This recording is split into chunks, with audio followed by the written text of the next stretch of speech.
You are not poor because of your bank account. You are not poor because of where you were born. You are not poor because of the color of your skin or the neighborhood you grew up in. You are poor because of how you think. Let me say that again. You are poor because of how you think. Your poverty started in your mind long before it showed up in your wallet. And until you change what's happening between your ears, nothing will change in your life. You can give a poor-minded person $1 million today, and in 5 years, they'll be broke again. Why? Because poverty is not about money. It's about mindset. Look around you right now. Everything you see, your job, your relationships, your home, your car, your bank balance, all of it is a physical manifestation of your mental reality. Your external world is simply a printout of your internal world. If you don't like what you see on the outside, stop complaining about the outside and start working on the inside. The problem is not out there. The problem is in here, in your thinking. And here's the good news. If your mind created your poverty, your mind can create your wealth. You have the power to change everything starting right now, in this moment. But first, you must understand that you've been programmed for poverty, and you didn't even know it. From the day you were born, society began downloading software into your mind. Your parents, who meant well, gave you their beliefs about money. Your teachers, who were employees themselves, taught you to get good grades so you could get a good job, which is code for work for someone else for 40 years and hope they don't fire you. Your friends, your community, the media, everyone was programming you with the same poverty mindset, and you accepted it as truth. You never questioned it. You just absorbed it like a sponge absorbs water. And now, years later, you're living out the program that was installed in you, wondering why you can't break free. You can't break free because you're running on someone else's software, and that software was designed to keep you exactly where you are. The greatest prison in the world is not made of concrete and steel bars. The greatest prison is the one you build in your own mind. And the tragedy is that you hold the key to your own cell, but you don't even realize you're locked up. You've become comfortable in your cage. You've accepted limitation as normal. You've made friends with mediocrity. You say things like, I'm just being realistic, or money doesn't grow on trees, or rich people are lucky, or you have to have money to make money. These are the bars of your mental prison. And every time you speak these words, you reinforce your cage. You are the architect of your own limitation. You built this prison with your words, your beliefs, and your expectations, and only you can tear it down. Let me tell you something that might shock you. Being rich or being poor is not about money. I've met people with millions in the bank who are poverty-stricken in their souls. They have money but no peace. They have possessions but no purpose. They have wealth but no wisdom. That's poverty. And I've met people who had very little in material terms but live with abundance, joy, generosity, and vision. That's wealth. Real wealth is a state of mind. Real poverty is a state of mind. When I talk about your mindset making you poor, I'm not just talking about dollars and cents. I'm talking about the poverty of spirit, the poverty of vision, the poverty of purpose, the poverty of thinking that keeps you small when you were designed for greatness. Money is just one symptom of the problem. The real problem is that you don't know who you are and what you were created to be. Here's a truth that will set you free if you let it. You were not designed for poverty. You were not manufactured for lack. You were not created to struggle, to barely survive, to live paycheck to paycheck, to beg, to borrow, to be in debt your whole life. That is not your original design. Somewhere along the way, you forgot who you are. You forgot what you were created for. Every product has a manufacturer, and every manufacturer creates an instruction manual. When you buy a car, it comes with a manual that tells you how to operate it for maximum performance. When you buy a phone, it comes with instructions. Everything created has a purpose defined by its creator, and you are a creation. You were designed with intention, with purpose, with built-in potential and capacity that you haven't even begun to tap into, but you've been living according to the wrong manual. You've been following instructions written by people who don't know your purpose, and that's why you're malfunctioning. Your manufacturer, the source of your creation, the intelligence behind your design, built you for abundance. Look at nature. Look at how abundant everything is. One apple seed can produce a tree that produces thousands of apples, each containing seeds for thousands more trees. That's abundance. That's multiplication. That's the principle of increase built into creation itself. And you are part of that creation. You have seeds of greatness inside you right now. You have gifts, talents, abilities, ideas, and potential that could change your life and the lives of thousands of others. But you're sitting on your treasure, complaining that you're poor. You're like a person sitting on a gold mine, crying about being broke because you never dug deep enough to discover what you're sitting on. Your poverty is not a lack of resources. It's a lack of revelation about what you already possess. Now let me talk to you about vision, because this is where the poverty mindset reveals itself most clearly. A person with a poverty mindset cannot see beyond their current circumstances. They look at their situation and say, this is all there is. This is all I can ever be. This is my reality. They've confused their current location with their final destination. They've mistaken a chapter for the whole story.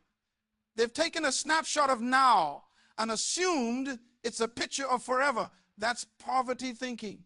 Vision is the ability to see what doesn't exist yet. Vision is the capacity to look at your empty bank account and see abundance coming. Vision is the power to stand in lack and see provision. Vision is looking at failure and seeing lessons. Vision is standing in the desert and seeing an oasis that you're going to build. Poor-minded people only see with their physical eyes. Wealthy-minded people see with the eyes of their imagination, their faith, their vision. And here's the key. You will never go where you cannot see. Your vision creates your future. If you can't see it, you'll never have it. The problem is that most people have never been taught to see. They've been taught to accept. They've been taught to adjust. They've been taught to make do with less. They've been taught that life is hard, money is scarce, and opportunities are limited. So they've trained their eyes to look down at the ground instead of up at the possibilities. They've trained their minds to focus on problems instead of solutions.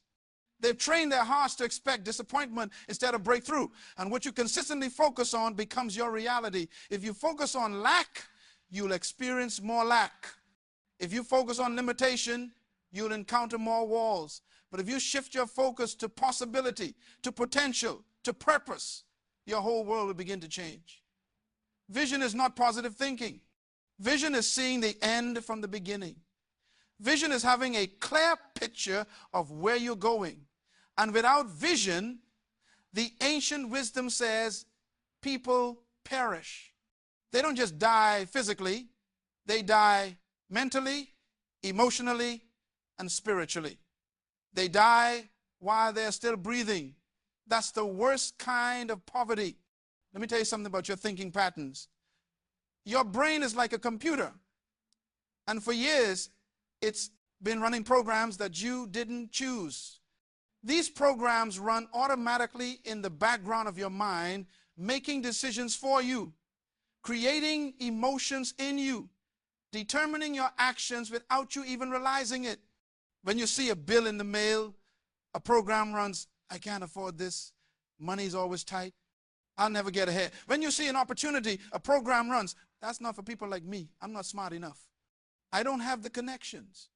When someone succeeds, a program runs, they're lucky, they had help. It's easier for them. These are poverty programs, and they're sabotaging your life every single day. The wealthy person has different programs. Same bill, different response. How can I increase my income? What value can I add? What can I create? Same opportunity, different response. This could be for me. Let me learn what I need to know. Let me find the people who can help. Same success story, different response. If they can do it, so can I. What did they do that I can learn from? Let me study their path. The transformation from poverty to wealth is not about working harder at your job. It's about reprogramming your mind. And here's how you do it.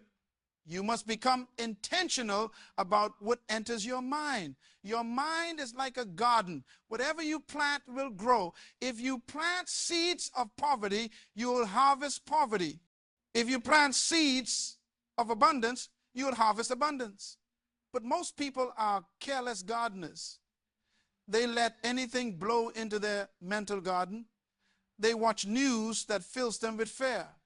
They listen to people who complain all day. They read nothing that challenges their thinking. They surround themselves with other poor-minded people who reinforce their limitations. And then they wonder why their life looks the way it does. You must guard your mind like you guard your home. You wouldn't let just anyone walk into your house and rearrange your furniture, but you let anyone's opinion walk into your mind and rearrange your thinking. You must be selective. You must be protective. You must be intentional. Start by changing what you consume. If you spend 2 hours a day watching television and 0 minutes reading books that expand your mind, you're programming yourself for mediocrity. If you spend your time with people who gossip, complain, and make excuses, you're downloading their poverty software.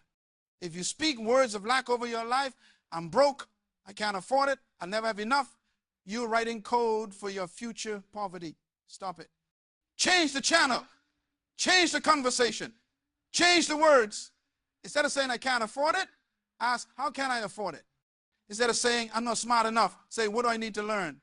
Instead of saying that's impossible, say how can I make it possible? These small shifts in language create massive shifts in thinking, and shifts in thinking create shifts in reality. You must also understand the power of association. Show me your friends, and I'll show you your future. You cannot soar with eagles if you're surrounded by chickens. Chickens can't fly. They scratch in the dirt all day looking for scraps. Eagles soar above the storms. They have a different perspective. They see opportunities that chickens never see. If everyone around you is broke, stuck, and complaining, you're in a chicken coop. And if you stay there, you become just like them. This doesn't mean you abandon people or think you're better than anyone. It means you must be strategic about who has access to your mind and your energy. You must find mentors who are where you want to be. You must build relationships with people who challenge you to grow. You must spend time with vision carriers, dream builders, and possibility thinkers. Their mindset will rub off on you. Their standards will become your standards.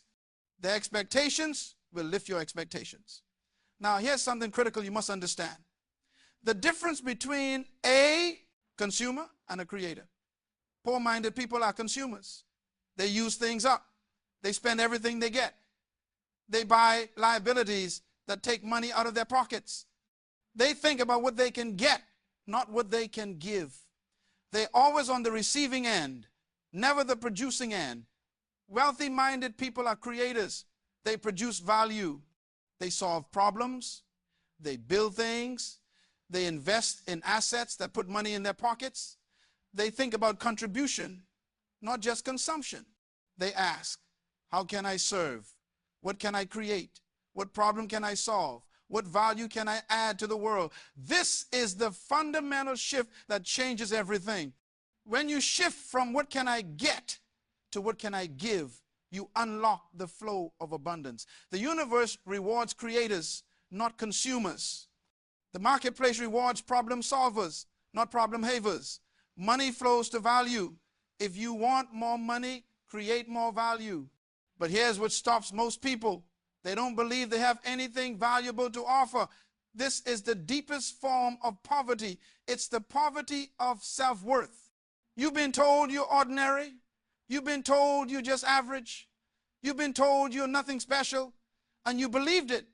So you've hidden your gifts. You've buried your talents. You've silenced your ideas. You've made yourself small to fit into other people's expectations. And in doing so, you've robbed the world of your unique contribution. Let me tell you the truth. You have something inside you that the world needs. You have a unique combination of gifts, experiences, perspectives, and abilities that no one else has. You were not created to be a copy of someone else. You were created to be an original, and your originality is your value. The moment you discover what you were created to contribute and you start contributing it, your poverty will end. Not immediately in your bank account, perhaps, but immediately in your spirit. And when your spirit is wealthy, your circumstances will eventually follow. Every wealthy person understands this principle. You get paid for the value you bring, not the time you spend. Poor-minded people trade time for money. They think in terms of hourly wages and salaries. They're limited by the number of hours in a day. Wealthy-minded people create systems, products, solutions, and ideas that serve people even when they're sleeping. They think in terms of impact and multiplication. They ask, how can I serve more people? How can I solve bigger problems? How can I create something that continues to provide value beyond my personal time? This is why an employee mindset will keep you poor. Not because being an employee is wrong, but because if you only think like an employee, you'll never think like a creator. You'll never think about leverage. You'll never think about multiplication. You'll never think about building something that outlives you. And that kind of thinking is poverty thinking. Let me address something that many people struggle with. The guilt around wanting wealth. Some of you have been taught that money is evil, that wanting more is greedy, that poverty is somehow noble or spiritual. Let me free you from that lie right now. Poverty helps no one. Your being broke doesn't help the poor. Your struggling doesn't make the world better. Your lack doesn't serve any greater purpose. In fact, poverty limits your ability to make a difference. When you're struggling to survive, you can't help others thrive. When you're drowning, you can't save anyone else. When you're empty, you can't pour into others. Wealth is not evil. The love of money above all else is the problem. But money itself is just a tool. It's neutral. It amplifies who you already are. If you're generous when you have little, you'll be generous when you have much. If you're selfish when you're poor, you'll be selfish when you're rich. The issue is not the money. The issue is your character and your purpose. True wealth comes with responsibility. This is what separates those who handle wealth well from those who lose it. When you understand that abundance is not just for you, but through you to others, everything changes. You're not trying to get rich so you can be comfortable and buy toys. You're building wealth so you can be a blessing, create opportunities, solve problems, and leave a legacy. You're stewarding resources that were meant to flow through you to impact others. This mindset shift removes the guilt and replaces it with purpose. Now, you're not being greedy, you're being responsible. You're not being selfish, you're being strategic. You're not hoarding, you're stewarding. And when you see wealth as a responsibility rather than just a reward, you position yourself to receive it and handle it wisely. But here's what you must do right now, today. If you're serious about changing your financial reality, you must make a decision. Not a wish, not a hope, not a I'll try. A decision, a commitment, a line in the sand. You must decide that poverty is not your portion. You must decide that struggle is not your story. You must decide that lack is not your legacy. And once you make that decision, you must back it up with action. Because here's the truth. Nothing changes until you change. Your life won't get better by accident. Your bank account won't grow by luck. Your circumstances won't improve by chance. You must become intentional. You must become disciplined. You must become strategic. You must become hungry for knowledge. You must become committed to growth. You must become relentless in pursuing your vision. Start with your daily habits. What you do every day matters more than what you do once in a while. Rich people have rich habits. Poor people have poor habits. It's that simple. If you sleep until noon every day, you have a poor habit. If you waste hours on social media doing nothing productive, you have a poor habit. If you spend money on things you don't need to impress people you don't like, you have a poor habit. If you never read books, never learn new skills, never invest in your development, you have poor habits. And poor habits create poor results. You must audit your life. Look at how you spend your time. Look at how you spend your money. Look at how you spend your energy. Are these the habits of someone heading toward wealth or someone stuck in poverty? Be honest and then make changes. Wake up earlier. Read every day. Learn constantly. Invest in yourself. Surround yourself with excellence. Practice discipline. Delay gratification. Think long term. These are the habits that transform your life. You must also develop your financial intelligence. Most people know nothing about money. They don't understand how it works. They don't understand how to make it work for them.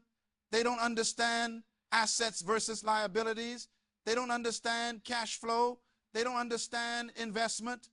They don't understand taxes. They don't understand leverage. And because they don't understand, they make poor decisions that keep them poor. You must educate yourself. Read books about money. Study wealthy people. Learn about business. Understand economics. Know how to create multiple streams of income. Understand the difference between working for money and having money work for you. This knowledge is power. This knowledge is freedom. And this knowledge is available to everyone. But most people are too lazy or too proud to learn. Don't be like most people. Let me tell you about the power of sacrifice and delayed gratification. Poor-minded people want everything right now. They see something, they want it, they buy it, even if they can't afford it. They go into debt for things that lose value. They sacrifice their future for temporary pleasure. They eat the seed instead of planting it. Wealthy-minded people understand that what you give up today determines what you will have tomorrow. They sacrifice the party now for the peace later. They invest instead of spend. They delay gratification because they understand compound interest. Not just financial compound interest, but life compound interest. Every good decision today compounds into a better tomorrow. Every sacrifice today is an investment in your future. Every no to immediate pleasure is a yes to long-term prosperity. This is the discipline that wealth requires. And most people are not willing to pay this price.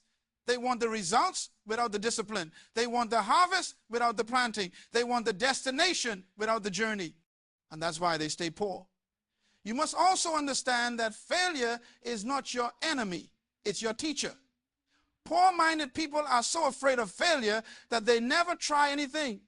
They play it safe. They stay in their comfort zone. They avoid risk. And in avoiding risk, they guarantee poverty, because growth requires risk. Expansion requires stepping into the unknown. Success requires trying things that might not work. Every successful person has failed more times than unsuccessful people have even tried.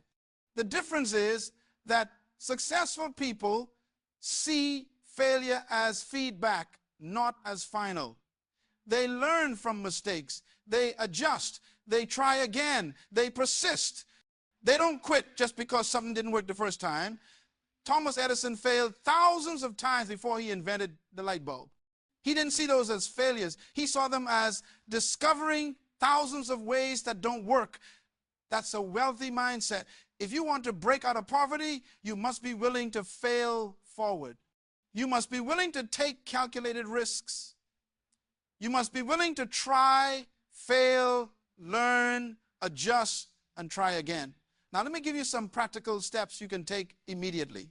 First, write down your vision. Get clear about where you're going. What does your life look like 5 years from now, 10 years from now? What are you doing? How much are you earning? Who are you serving? What impact are you making? Write it down in detail. Make it vivid. Make it specific. This becomes your target. Second, identify one skill you can develop that would increase your value in the marketplace. Maybe it's public speaking. Maybe it's writing. Maybe it's coding. Maybe it's sales. Maybe it's leadership. Whatever it is, commit to developing it. Spend 30 minutes every day getting better at this one skill. In 1 year, you'll be exponentially more valuable than you are today. Third, change your environment. If you're surrounded by poverty thinking, you must find a way to expose yourself to wealth thinking. Join online communities of entrepreneurs and investors. Attend seminars and conferences. Listen to podcasts by successful people. Watch interviews with leaders in your field. Feed your mind with excellence. Fourth, start giving. I know this sounds counterintuitive when you feel like you don't have enough, but giving breaks the poverty mindset. It declares that you have enough to share. It opens you up to receive. It shifts you from scarcity to abundance. Give your time. Give your knowledge. Give your money, even if it's small. Give consistently. Fifth, stop making excuses. Excuses are the language of poverty. Take responsibility for everything in your life. Stop blaming your past, your parents, your circumstances, the economy, the government, or anything else. When you take full responsibility, you take back your power. You become the author of your story instead of the victim of your circumstances. Here's what I need you to understand. Your current situation is not your final destination. Where you are right now is just where you are right now. It's not permanent unless you make it permanent by accepting it as your reality. Some of you are in poverty today, but poverty doesn't have to be in you. You can be in a situation temporarily without letting that situation define you permanently. Your bank account might say one thing, but your mindset can say something completely different. And over time, your mindset will change your bank account. But you must hold the vision. You must maintain the wealthy mindset even when your circumstances haven't caught up yet. This is the test. This is where most people give up. They try for a little while, don't see immediate results, and go back to their old thinking. Don't be like most people. Stay consistent. Stay committed. Stay focused on your vision. The breakthrough is coming, but you must hold on until it arrives. Let me tell you something about timing. Poor-minded people want overnight success. They want the microwave when life is a slow cooker. They get frustrated when things don't happen immediately. They quit too soon. Wealthy-minded people understand that success is built, not given. They understand seasons. They understand that you plant in one season and harvest in another. They understand that foundation building takes time, but once the foundation is solid, growth can be exponential. You might be in the planting season right now. You might be in the learning season. You might be in the building season. Don't despise this season. Don't rush it. Every season has a purpose. Every season is necessary. The farmer doesn't plant seeds and then dig them up the next day to see if they're growing. He waters them, protects them, and trusts the process. You must trust your process. You must trust that the work you're doing now is preparing you for the wealth that's coming. You must trust that every step forward, no matter how small, is progress. And you must not give up just because you can't see the fruit yet. I want to challenge you about something. Your comfort zone. Your comfort zone is killing your potential. You've gotten comfortable with where you are. You've adjusted to your level of income. You've accepted your current life as normal. And comfort is the enemy of growth. Nothing grows in the comfort zone. Evolution doesn't happen in comfort. Transformation requires tension. It requires stretching. It requires doing things that scare you. You must become comfortable being uncomfortable. You must learn to embrace the feeling of not knowing exactly how something will work out. You must develop confidence in your ability to figure things out, to adapt, to overcome. Every time you step out of your comfort zone, you expand your capacity. You prove to yourself that you're capable of more than you thought. And this builds the confidence that attracts opportunity and wealth. But if you stay where it's safe, you'll stay where you are.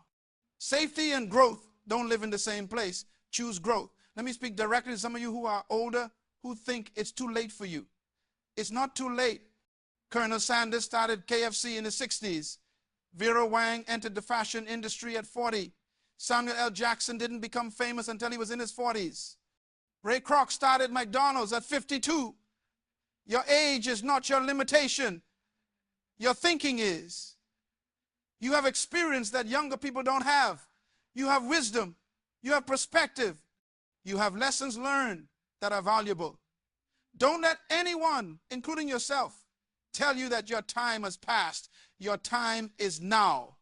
Every day you wake up is an opportunity to start fresh, to start over, to start building. Stop using your age as an excuse and start using it as an advantage. And to those of you who are young, don't waste your youth. You have time on your side, which is the most valuable asset. You have energy. You have fewer obligations. You have the ability to take risk that older people with families and mortgages can't take. Use this time wisely. Don't spend your 20s partying and your 30s trying to recover. Invest in yourself now. Build skills now. Create assets now. Develop good habits now. Make sacrifices now so you can live differently later. The decisions you make in your 20s will determine your reality in your 30s, 40s, and beyond. Don't squander this gift of youth and time. Now, I'm going to tell you something that might make you uncomfortable, but you need to hear it. You are where you are because of you, not your boss, not the economy, not your education, not your background. You, your decisions, your choices, your habits, your mindset. When you accept this, when you truly own this, something powerful happens. I see you take back control. See, when you blame external factors, you give away your power. You make yourself a victim. And victims can't change their circumstances because they believe their circumstances are controlled by forces outside themselves. But when you take responsibility, you take back power. You become the creator of your reality. You recognize that if you got yourself here, you can get yourself somewhere else. Your life is in your hands. Your future is in your hands. Your wealth is in your hands. This is empowering. This is liberating. This is the beginning of your transformation. So here's my challenge to you. Today, right now, make a decision. Decide that you're done with poverty. Decide that you're done with excuses. Decide that you're done with mediocrity. Decide that you're going to do whatever it takes to transform your mind and your life. Decide that you're going to study, learn, grow, and build until you become the person who naturally attracts wealth. Decide that you're going to guard your mind, change your habits, shift your associations, and pursue your vision with everything you've got. Decide that you're going to operate from your purpose, not from your circumstances. Decide that you're going to be a creator, not a consumer. Decide that you're going to leave a legacy, not just a life. Make that decision now. Not tomorrow, not next week, not when conditions are perfect, now. Because the truth is, conditions will never be perfect. The perfect time is now. The perfect place is here. The perfect person is you. Your mindset has been making you poor, but from this moment forward, your mindset is going to make you wealthy. You have everything you need already inside you. You just need to dig it up, develop it, and deploy it. You need to see yourself differently. You need to think differently. You need to speak differently. You need to act differently. And when you do, everything in your life will change. The world is waiting for what you have to offer. Your destiny is waiting for you to wake up and claim it. Your purpose is waiting for you to discover it and walk in it. Your wealth is waiting for you to develop the mindset that can receive it and steward it. Everything you need is within reach. You just need to reach. You just need to believe. You just need to move. You just need to start. Stop waiting for permission. Stop waiting for perfect conditions. Stop waiting for someone to discover you. Discover yourself. Give yourself permission. Create your own conditions. Build your own opportunities. Become so valuable that opportunities chase you instead of you chasing opportunities. This is possible for you. Not because you're special in some mystical sense, but because you're human. And humans were created with the capacity for greatness. Every human has this capacity. Most never tap into it. Most die with their potential still inside them. Don't be like most. Be different. Be bold. Be committed. Be relentless. Be unstoppable. Your transformation starts in your mind. Change your thinking and you'll change your life. It's that simple. Not easy, but simple. The formula is clear. The path is laid out. The only question is, will you walk it? Will you do the work? Will you make the sacrifices? Will you stay committed when it gets hard? Will you hold your vision when everyone around you doubts you? Will you keep going when you feel like quitting? These are the questions that will determine your future, and only you can answer them. Not with words, but with action. Starting today, starting now. Your mindset is the key to your wealth. Use it, transform it, master it, and watch your entire life transform as a result. The choice is yours. Poverty or prosperity, lack or abundance, limitation or potential, victim or creator. You get to choose. Choose wisely. Choose today. Choose wealth. Not just financial wealth, but wealth of mind, wealth of spirit, wealth of purpose, wealth of impact, wealth of legacy. Choose to live the life you were designed to live. It's waiting for you. Go get it.